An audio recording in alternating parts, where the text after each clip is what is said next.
Bonjour et bienvenue dans ce nouveau module de Looking for Talents consacré à l'accompagnement à la réussite d'un entretien. C'est bon, la personne accompagnée a décroché un entretien. Il faut maintenant l'entraîner à réussir son entretien. N'hésitez pas à faire des simulations, des jeux de rôle spécifiques au poste visé en prenant la place du recruteur et en gardant toujours en tête les questions clés pour évaluer les compétences, la prise de notes pour faire un feedback performant et constructif. 2 règles d'or LFT. Pour être recruté, il s'agit de communiquer et non pas de s'exprimer. On vous évalue sur ce que l'on voit de vous, ce que l'on entend de vous, ce que l'on reçoit de vous.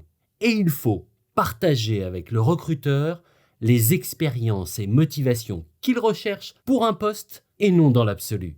Durant les simulations d'entretien, vous allez donc évaluer et conseiller la personne accompagnée sur sa capacité à communiquer de façon attendue par le recruteur, sur sa capacité à démontrer les compétences utiles pour le poste. On n'est pas bon ou mauvais. On possède, par exemple, une capacité d'écoute qui correspond ou non à un poste. En bref, on évalue les compétences par rapport à un poste et non dans l'absolu. Les compétences s'apprécient principalement de 2 façons. La qualité, la pertinence des réponses et livrables que le candidat produit durant l'entretien par rapport aux réponses et livrables attendus par le recruteur. La capacité du candidat à démontrer les compétences attendues ou détenir les connaissances requises. Attention, une compétence déclarée n'est pas apportée au crédit des compétences détenues. Je ne dis pas que je sais parler anglais, je parle anglais durant l'entretien.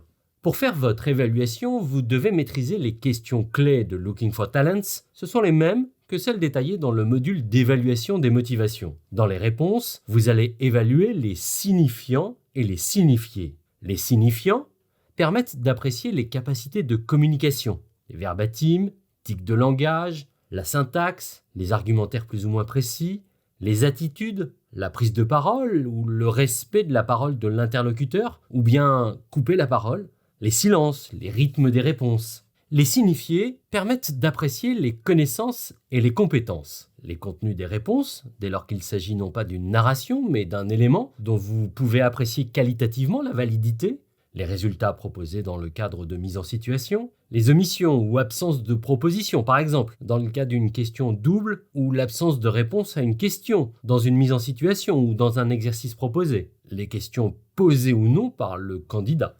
Pour bien comprendre, voici un exemple de questions-réponses et d'analyse des réponses du candidat. Le poste à pourvoir est conseiller commercial d'une grande enseigne de distribution de produits ménagers. Les compétences attendues sont l'écoute, la communication, la connaissance des produits et clients, la courtoisie et l'adaptabilité. À la question, pouvez-vous me donner votre vision du poste de conseiller commercial dans telle enseigne ? Puis nous dire ce qui vous motive le plus dans ce poste et à contrario les appréhensions que vous avez pour ce poste. Les réponses attendues sont, premièrement, que l'interlocuteur traite les 3 parties de la question, l'évaluation de l'écoute. Deuxièmement, que l'interlocuteur fasse des phrases claires dans une syntaxe de bon niveau, avec un vocabulaire professionnel et courtois. Troisièmement, que l'interlocuteur identifie les 3 composantes du poste, la connaissance des produits, la réponse aux attentes des clients, la capacité à trouver des solutions. Que l'interlocuteur indique ce qui le motive le plus, le conseil, le relationnel client, le fait de vendre ou de travailler sur les produits de telle enseigne. Quatrièmement, que l'interlocuteur indique qu'il a une appréhension vis-à-vis d'un nouvel environnement, qu'il a des efforts d'apprentissage à faire ou qu'il est inquiet de répondre aux attentes d'un environnement exigeant. Voici l'exemple d'une réponse fournie par un candidat et l'évaluation des compétences déduites. Alors, ce qui me motive le plus, c'est le fait de travailler dans l'univers blanc ou brun de votre enseigne, car ce sont des produits que j'apprécie particulièrement.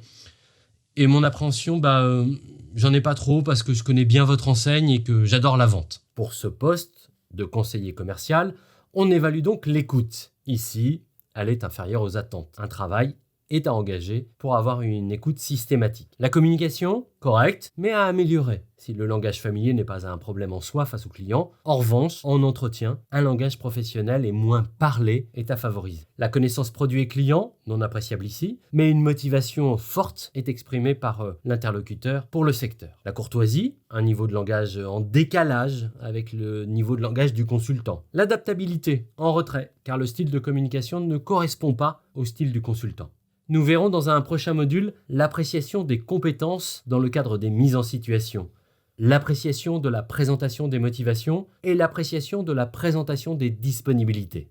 N'oubliez pas qu'à l'issue de chaque entretien, le consultant LFT fait un feedback factuel, argumenté et bienveillant. Un feedback qui s'appuie sur le critère de sélection, la question posée, l'analyse de la réponse et un conseil en compétences ou en orientation. Votre feedback montre l'intérêt que vous portez à la personne rencontrée. Le compte-rendu écrit permet de conserver un historique et de constater les progrès. Le feedback permet à votre interlocuteur de développer ses compétences par des conseils concrets permettant de correspondre aux attentes des entreprises et métiers ciblés. Le conseil en recrutement et gestion de carrière requiert de nombreuses connaissances. N'hésitez pas à consulter en ligne nos autres modules d'initiation aux formations LFT. Vous pouvez aussi retrouver nos événements via notre page Eventbrite pour échanger avec des professionnels et approfondir vos connaissances.